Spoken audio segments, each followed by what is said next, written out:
দেখুন, বাংলায় একটা কথা আছে ধান্দাবাজি, বাংলায় একটা কথা আছে সুবিধাবাদী, কিন্তু ধান্দাবাজি এবং সুবিধাবাদী এই দুটো শব্দই ছোট পড়ে যাবে তৃণমূল কংগ্রেস বা এই যেই টুকরে টুকরে গোষ্ঠীটা রয়েছে যারা ডিপ স্টেটের হয়ে কাজ করে বলে বারবার অভিযোগ ওঠে, তাদের ধান্দাবাজি দেখলে, তাদের সুবিধাবাদী দেখলে আপনারা অন্তত এটা বলতে পারবেন যে সংঘ পরিবার, রাষ্ট্রীয় স্বয়ংসেবক সংঘ, সামাজিক সংগঠন হিসেবে বা রাজনৈতিক দল হিসেবে বিজেপি তারা যেটা করে সেটা মুখের ওপর বলে।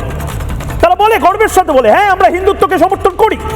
তারা বলে যে জাতীয় নিরাপত্তা সর্বোপরি কোনো আপোষ নয়, জাতীয় নিরাপত্তা নিয়ে যারা ছেলে খেলা করবে তাদের আমরা শেষ করে দেবো। তারা বলে যে হ্যাঁ আমরা গোটা দেশে আমাদের নিজেদের যে মান, নিজেদের যে সম্মান, তার লড়াইটা লড়ছি হিন্দুত্বের ওপরে দাঁড়িয়ে। তারা গর্বের সাথে বলে যে হ্যাঁ বাবরির বিতর্কিত ধাঁচা সেটা বিতর্কিতই ছিল, সেখানে বাবরি নয় রাম মন্দির প্রতিষ্ঠা হওয়ার কথা।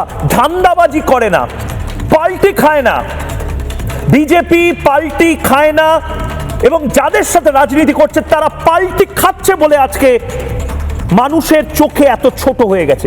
রাহুল গান্ধী 4 তারিখের পরে রাহুল গান্ধী বড় বড় লেকচার মেরেছিল যে মমতা বন্দ্যোপাধ্যায়ের দুর্নীতির জন্য, মমতা বন্দ্যোপাধ্যায়ের বিভাজনের রাজনীতির জন্য নাকি বিজেপি আজ পশ্চিমবঙ্গে ক্ষমতা দখল করতে পারলো। ক্যা হুয়া তেরা ওয়াদা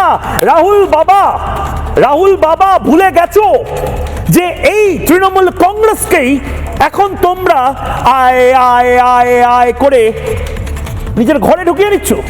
মমতা বন্দ্যোপাধ্যায়কে সহ সভাপতি, অভিষেক বন্দ্যোপাধ্যায়কে জেনারেল সেক্রেটারি কংগ্রেস করতে চাইছে। আসলে কংগ্রেসও বুঝে গেছে যে কংগ্রেসও বাঁচবে না, তৃণমূলও বাঁচবে না। আয় তব সহচরী হাতে হাতে ধরি ধরি নাচিবে গিরি গিরি গাহিবে গান। কি গান গাইছে রাহুল বাবা? আর মমতা বন্দ্যোপাধ্যায় ভাইপো তো বুঝতে পারছে না বাবা, অন্তত হাতে পায়ে ধরে কংগ্রেসে থাকি, কিছুদিন অন্তত নিজেকে নেতা বলে বলতে পারবো।